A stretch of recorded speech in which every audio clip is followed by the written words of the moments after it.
The Last Dance. Derek Chisora is back in the ring. He's searching for that 50 fights and out, and the 49th is against Otto Wallin, heavyweight, who has had opportunities against two of the leading lights in the UK, that being Tyson Fury, where on another night he might have got the victory and caused him some problems, and Anthony Joshua, who dispatched of Otto Wallin in emphatic fashion of his own. He never really got a look in against Anthony Joshua. But Otto comes in with his own skill set, comes in with his own threats. I don't think he's quite a tricky southpaw, but he is someone who has a good level of IQ at the top level, as someone who's still relatively fresh in the game, a real good victory that he can trade on with some currency against Gasayev. Of course, Gasayev was coming up to heavyweight, and he's known for being a cruiserweight fighter, but a big puncher in Gasayev, and he was able to diffuse him on away soil, and that got him the opportunity against Anthony Joshua. Derek Chisora is someone a difficult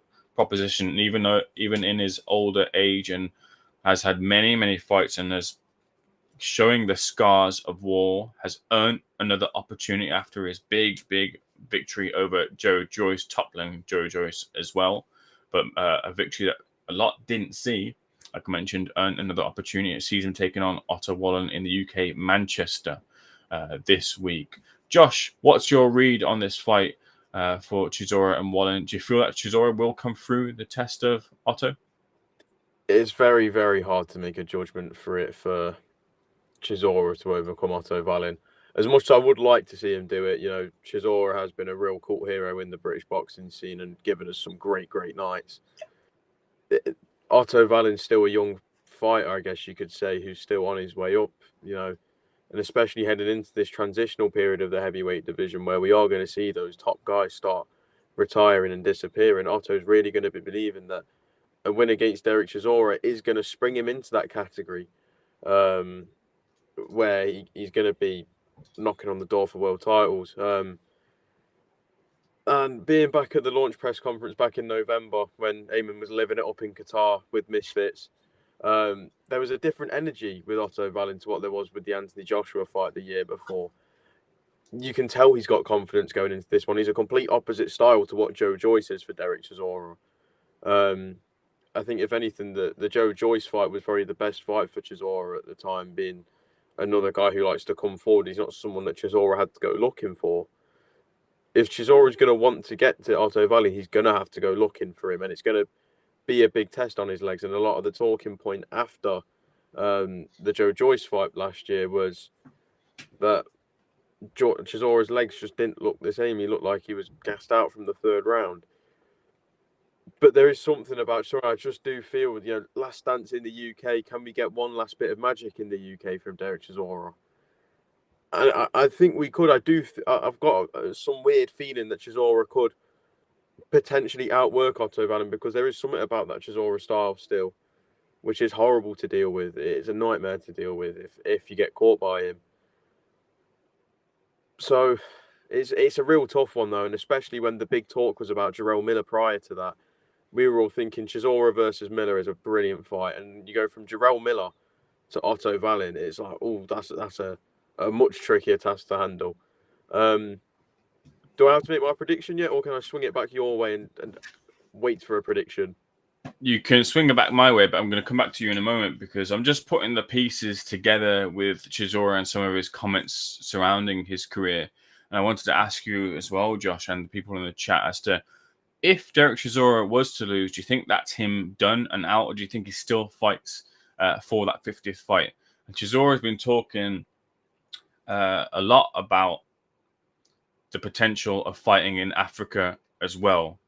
And with this rumored fight that seems to be agreed between Martin Bakole and Anthony Joshua Martin Bakole, I should say, right now in Africa, could it be that Derek Chisora has this fight, whatever happens, and then they have this big fight in Africa whenever it's supposed to be, and he features on the undercard against Dylan White, someone who's had that history and rivalry with? Those sort of pieces of the jigsaw start to fall in place as to Chisora's thinking. I just wonder whether a 49th fight, which sees him lose, might curtail that. Do you think if he loses, he might call it a day?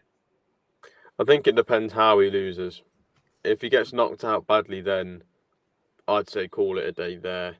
But if it is just a fight where he just simply struggles and it's one of those frustrating defeats where you come out the ring and you're not too badly hurt or anything like that, and it is just a matter of simply that Otto Wallin was just able to stay away from you, then you could always give it a go. And it also depends on how quick that turnaround is for Derek Chisora. If the talks are that AJ versus Bakoli is going to fall in about May, June time, from February to May, June, 4 months, 3-4 months turnaround, is that enough time really? Especially when you're going to, if they're still going to push for that Dillian White fight, do you really want to be coming out of a fight with Otto Wallin, which is going to be tough? It's a Derek Chisora fight. It's going to be tough for him.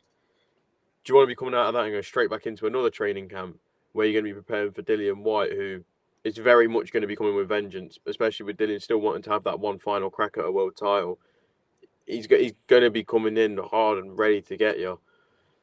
So I think he'll have that 50th, and I think he'll want that 50th, but it's who will give him that stage for that 50th? That's my question to people, because I think we've already noticed that the board have started putting a few implications on Derek Chisora's fights, and the fact that he's only doing 10 rounders now. He's not going to those 12-round distances anymore, even as a main event fighter. So depending on what happens this weekend, it'll be a real... That's where we'll have to have the real conversation whether we see a 50 or not. I think if he just loses a frustrating points decision, then yeah, we'll see a 50. But if he has a bit of a beat down put on him and knocked out badly, or corners pull him out, I don't know. I really don't know, because he has took a lot in his career, and a lot of talk over the last few years. I remember the first show I went to live, and this is really showing my age, was actually Parker versus Chisora 2, fresh out of lockdown. And I remember after that night, I was on my way back from Manchester with my mum, and I was just scrolling through Instagram and Twitter, and everyone's saying back then in 2021 that Chisora should be calling it a day, and we're now sat in 2025, and he's still going. So yeah, we are really getting to that stage now where if it is a defeat for Chisora this weekend, and a bad defeat, then I think the fans would rather just see him retire than try and push for a 50th. Is your mom a boxing fan, Josh? I wouldn't say she's a big boxing fan, but she watches it with me because she knows I take enjoyment in it. Like, she's come to Parker Chisora with me. Wood versus Conlon for my 16th birthday. She got me tickets for that. We went to that together. Then I won 3 tickets to Boatsy versus Stepien in Birmingham last year, and we went to that together. And she sits down and watches whenever I'm watching a fight at home and I'm not there covering it now. She'll sit down and watch them with me as well if I'm watching them in the living room. So while she doesn't have the extensive knowledge of a young, fresh boxing reporter like me, she definitely knows a bit of a boxing, because I do go and probably pester her about it 90% of the day. So she knows her boxing fairly well.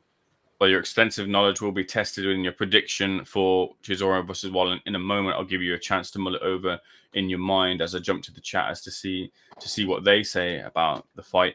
Let's go into those comments right now. And we have here Luke Fury just jumping on for the previous chat about Joshua versus Dubois. Dubois' biggest punch, he stopped Anthony Joshua. It took 4 or 5 knockdowns. He cheated his way to victory versus Hrgovic. Wouldn't quite say that. Many professional headbutts, blood blinding him. I wouldn't say he cheated his way to victory. It happened. The referee has got a reprimand for headbutts, but he got away with it, and that's some of the dark arts. I wouldn't call those intentional either from Dubois.